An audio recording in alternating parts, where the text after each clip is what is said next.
Okay, so picture this. You're in a job interview, but it's not just any job interview. The future of your entire family is on the line. That's kind of what the Pakistani marriage market feels like today.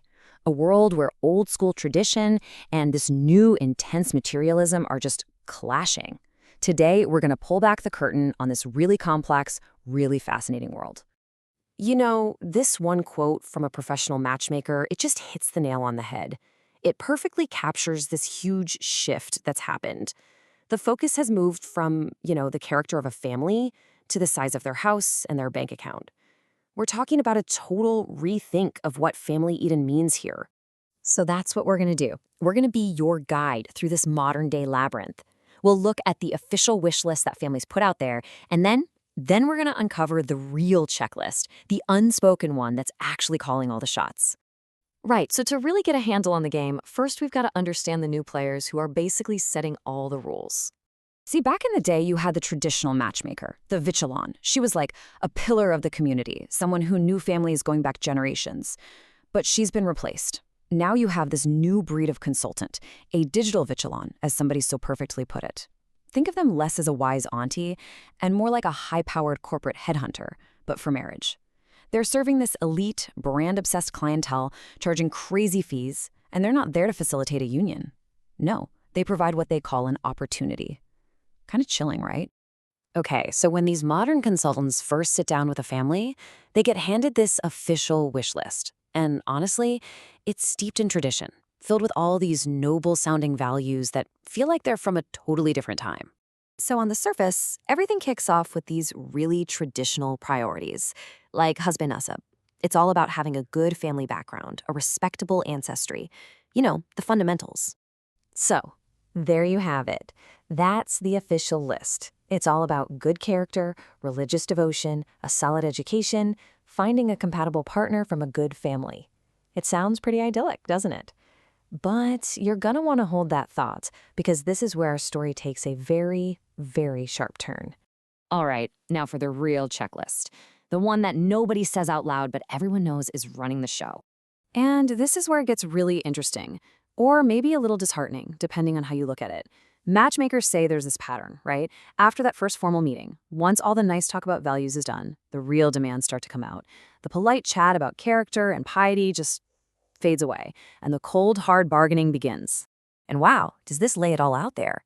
For a woman, they want the full package. She's got to be tall, fair-skinned, long hair, and preferably a doctor. Not for her career, mind you, but as a status symbol. And for the guys? He's got to be the well-settled prince. We're talking high income, a big house, a nice car, and a family that's clearly upper class. This whole marry up idea, it completely changes the game. It stops being about finding a life partner and turns into this intense competition. It's not about love, it's about winning. It's about securing a victory by landing someone from a higher social or economic class. It's a strategic move, like a corporate merger, designed to boost the whole family's social standing. And believe me, this thing with status, it gets so specific. Matchmakers tell us that a family living in a one-canal house, that's a pretty big place, over 5,000 square feet, they will almost never even consider a proposal from a family in a 5-marla house, which is less than half that size. The square footage of your home has become one of the first and most important filters.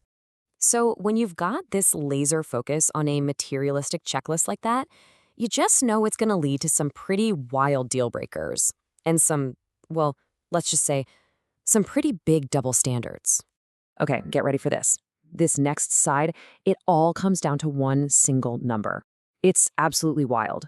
Matchmakers will tell you that a deal that seems perfect, one that checks all the other boxes, can get completely thrown out over a single inch of height. I mean, you almost have to laugh, right? Except it's not funny at all when you think about it. The joke among matchmakers is that some clients seem to show up with a measuring tape in their pocket.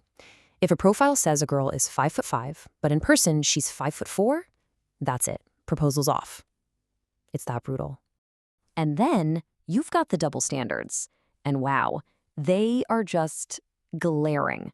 A guy can be a 45-year-old widower and still demand a wife who's under 30 and has never been married. He can have an active social life, no problem. But a woman with an active social media account, that's often seen as a huge red flag. It's a completely different set of rules. So you gotta ask, right, with all this talk about money and looks and property, where are the actual people in all of this? Forget what the parents want for a second. What about the younger generation, the ones actually getting married? What do they really want? And you know what's fascinating?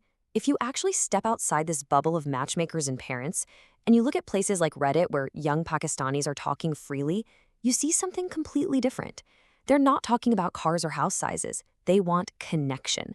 They're dying to find someone they can talk to about something, anything more interesting than celebrity gossip. Yeah, their wish list, it's a whole different world. They're looking for intellectual compatibility, mutual respect, a real-wise partner who's actually going to have time for the relationship. They want someone who's chill, someone who can let the small stuff go. And there's this one story from a matchmaker that it says it all. This young guy, his parents found him the perfect match, a doctor from a super wealthy family, and he turned it down. Why? He said he didn't want a prestigious degree to be like a flag to wear on his collar. He wanted a partner, someone who would have time for him and for their kids one day. And that's really what it all boils down to, isn't it? It leaves us with this big, nagging question.